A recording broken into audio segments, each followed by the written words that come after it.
In this video, I'm going to show what it takes to put cool wheels on your side-by-side. More specifically, adapting to wheels made for a car. Side-by-side is 4 on 110, and we'll be going to 5 on 4.5 or 5 on 114.3. Even more specifically, this is what it'll take to do this on a Odes Dominator 800. I think most of the Odes stuff uses the same lug pattern and the same lug studs and lug nuts. So I'll show you the specifics for this machine exactly too. So this is the original wheel. This is a 12-inch wheel with a 26x9 12 on the front, and the rear is a 26x11 12. And then this is what we are going to. This is a 18x9 with a 215/55/18. These came off of a Jeep. I bought them used on Marketplace. So we're going from this 4x110 to the 5 on 4.5 or 114.3. I went with that pattern because it's super common on a lot of vehicles, so I figured if I needed to swap wheels later, I could find wheels easily. This is with the wheel off and the first half of the adapter slid into place. But if you come to the side here, you can see that the lug studs are too long. As well as that, the lug nuts were also too long. They were a closed end and they were about twice as long as this. So I brought them into work and I cut them on a bandsaw. So they're about 18 millimeters long now, compared to before they were probably over 30. And then, so now what we'll have to do is we'll pull this front half of the adapter off, and we'll trim the studs down so that the second half of the adapter can slide on. Because with how it is now, the studs are in the way and it won't let it bolt on tight like it's supposed to, because the studs are protruding through too far. So to cut these, I just threaded 2 nuts onto the studs, as you can see here, and then put a wrench on one of those.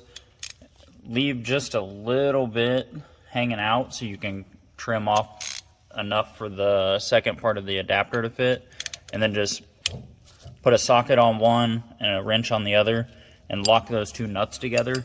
That way, whenever you go to cut these studs, it's not gonna try to back off the nut. And then after you cut it, whenever you thread these nuts back off, it'll clean that last thread up so you can get a nut back on it to bolt the adapter on.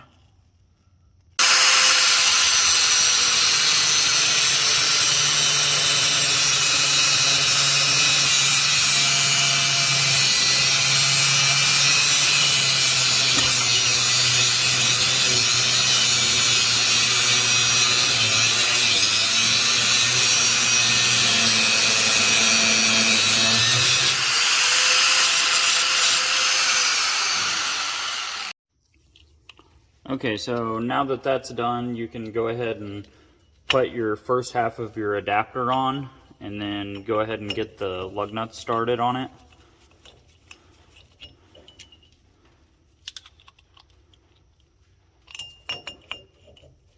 And you won't want to just tighten these down, because as you can tell, it's pretty loose and it's got a lot of play.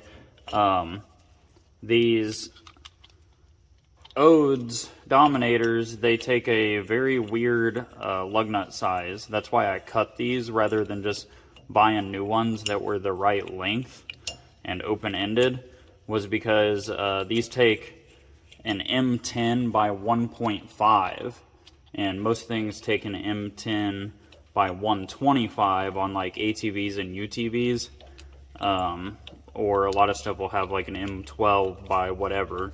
But yeah, these just take a little bit of a weird size of lug stud. That's why I cut those. So we'll go ahead and run these down by hand just to get everything centered, and then I'll tighten it down with the impact.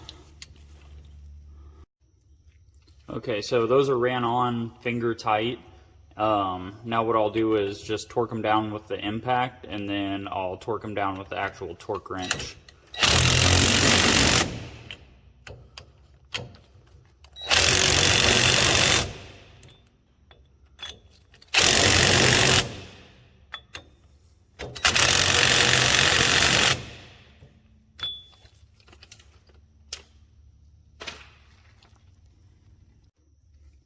Alright, so I got those ran in with the impact and then torqued down with the torque wrench.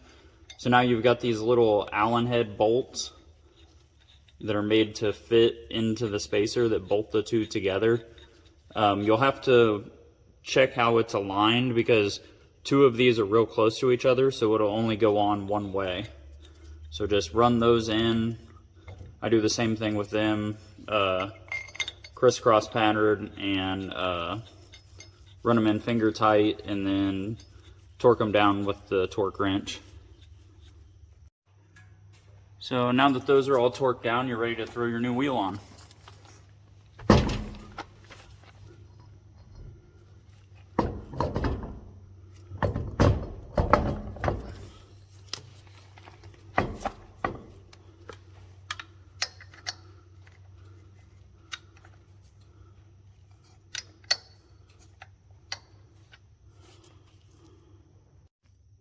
I always like to set it back on the ground whenever I go to torque the wheels down, so I ran those in with an impact, and then I'll go ahead and torque them down to 100 foot-pounds. And then we'll repeat the same process for all four wheels, and then I'll throw the center caps on, and then we'll pull it outside and see what it looks like. All right, here it is outside. Got all four of them on, got it all cleaned up. The wheels were super dirty, so I cleaned them up as well. Yeah, that's putting car wheels on your side-by-side, going from 4-lug to 5-lug. They look even bigger in person, going from the 12s to the 18s. I think it looks pretty good. One thing I will say, this thing needs wheel bearings super bad, so if you're doing this, you may as well do some wheel bearings while you're at it, because I'm going to have to pull this thing all back apart and do the wheel bearings now. It's super noticeable now that I have these bigger wheels and tires on it. I think the wider track width doesn't help with that either, but it feels a little sketchy at speed going like straight down the road now. But yep, that's what it looks like. I think it looks good. I'll get some wheel bearings ordered and get that done, and then we'll be cruising this thing around.